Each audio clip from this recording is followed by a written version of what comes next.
இது ஒவ்வொரு இந்தியனும் ஒவ்வொரு தமிழ் மகனும் ஆழமாக யோசிக்க வேண்டும். சரி, இப்பொழுதும் அவர் அமைச்சராக இருக்கிறார்.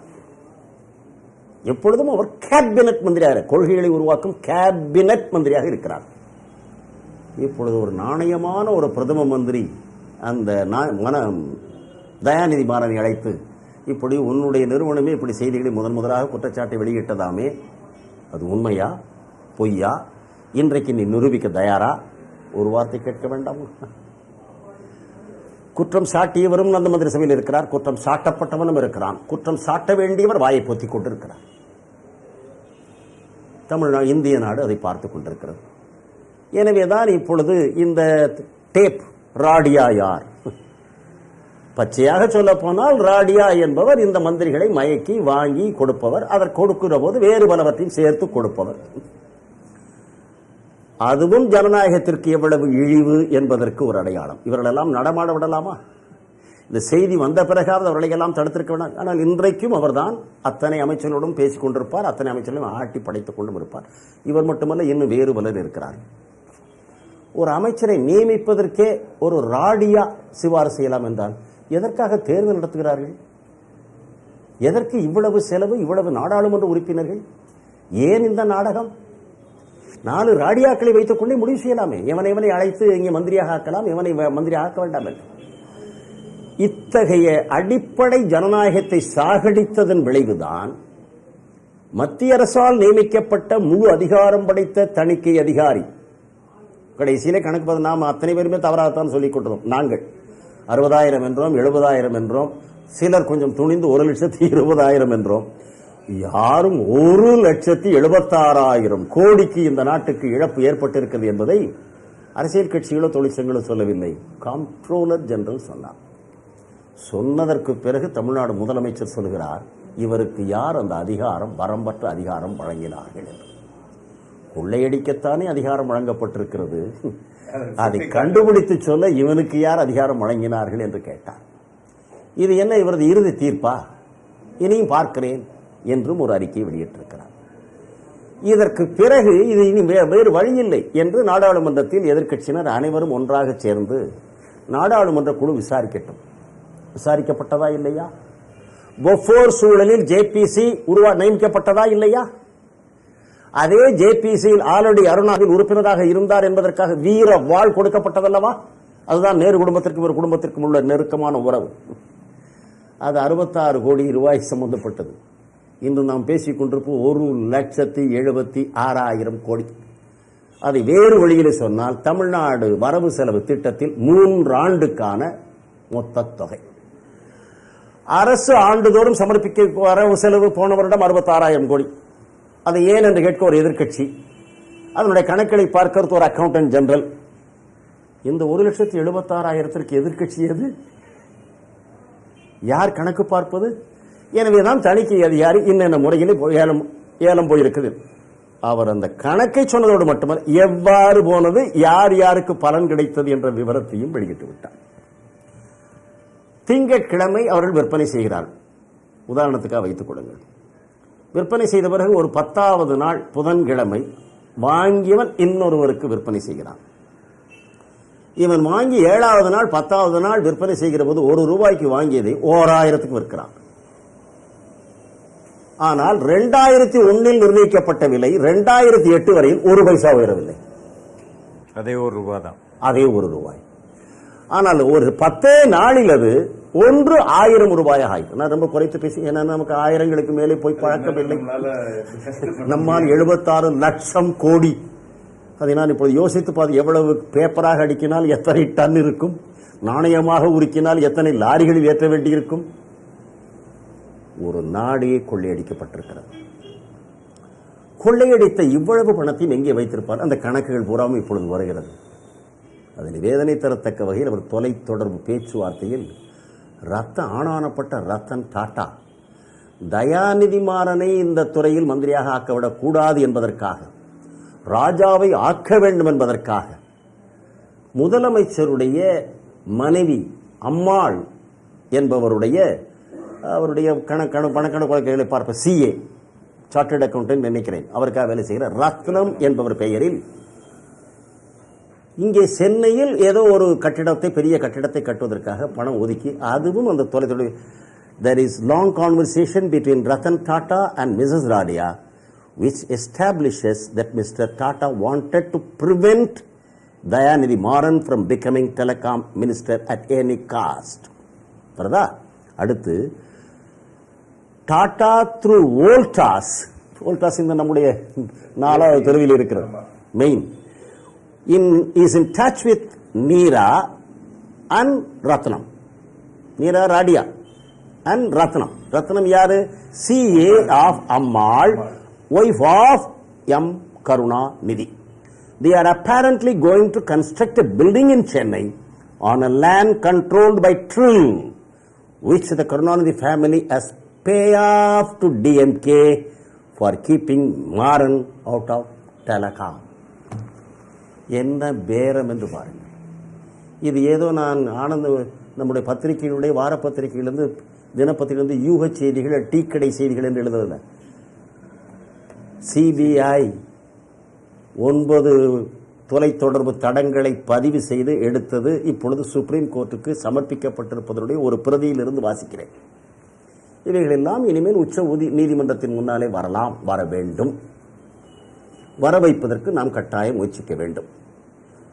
இப்பொழுது ஒரு ஊழலோடு நின்றால் இந்த நாட்டு மக்களுக்கு அதை பற்றி கவனம் வரும்.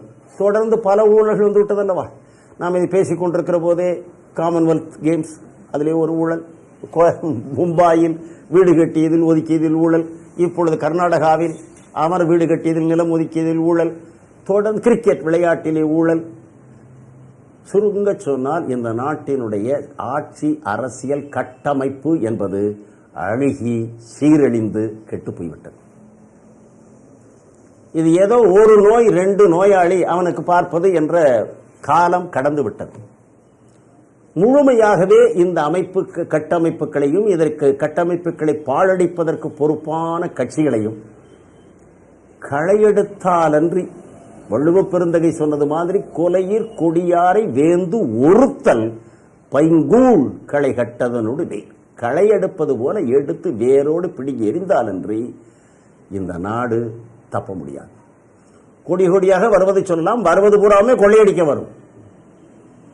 இவைகள் அத்தனையும் இந்த அரசாங்கம் சட்டப்படியே செய்வார். இந்தியா ஒன்றிலே தான் சட்டப்படியே கொலை செய்யலாம், சட்டப்படியே கொள்ளையடிக்கலாம், சட்டப்படியே சட்டத்தை மீறி சொத்து சேர்க்கலாம், சட்டப்படியே யாரையும் கொன்றுவிட்டு அத்தனை சாட்சிகளையும் பிறல் சாட்சிகளாக ஆகி முழு விடுதலை பெற்று மந்திரிகளாகவும் ஆகலாம்.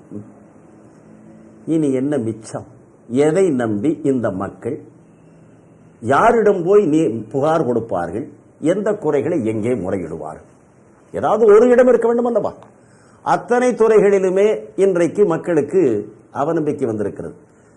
இவைகள் அத்தனைக்கு முழு பொறுப்பு என்பது இந்த அளவிற்கு அழிவும் தமிழகத்தில் சீரழிவு ஏற்பட்டதற்கும் திராவிட முன்னேற்றம். இன்னொன்றையும் தமிழ்நாட்டு மக்கள் தெரிந்து கொள்ள வேண்டும். தமிழ்நாட்டிலிருந்து மத்திய மந்திரி சபையிலே தமிழர்கள் சேருவது என்பது இது முதல் தடவை அல்ல. முதல் மந்திரி சபையிலேயே நம்முடைய தமிழ்நாட்டைச் சேர்ந்த சர் ஆர்.கே. சண்முகம் செட்டியார் தான் இந்தியாவின் முதல் வரவு செலவு திட்டத்தை நேரு பிரதமராக இருந்த பொழுது சமர்ப்பித்தவர். அந்த பெருமை தமிழனுக்குத்தான் கிடைத்தது. அவர் எப்பொழுது இந்த நாடு பிளவுபட்டு மிகப்பெரிய வகுப்புவாத சண்டைகள் ரத்த பெருக்கெடுத்துக் கொண்டிருந்த நேரம் அவர் ஆற்றிய உரை இன்றைக்கும் இருக்கிறது. யாரும் பழையபடியும் எடுத்து படிக்க வேண்டும். அது நாடகவாணிகள் வசனம் எழுதப்பட்டதல்ல, இதயத்திலிருந்து பொழிந்து மொழியப்பட்ட ஒரு வரலாற்று சிறப்பு மிக்க சொற்பொழிவு. அதை நீங்கள் படித்தால் தெரியும். எவ்வளவு ரூபாய்க்கு போட்டார்கள்?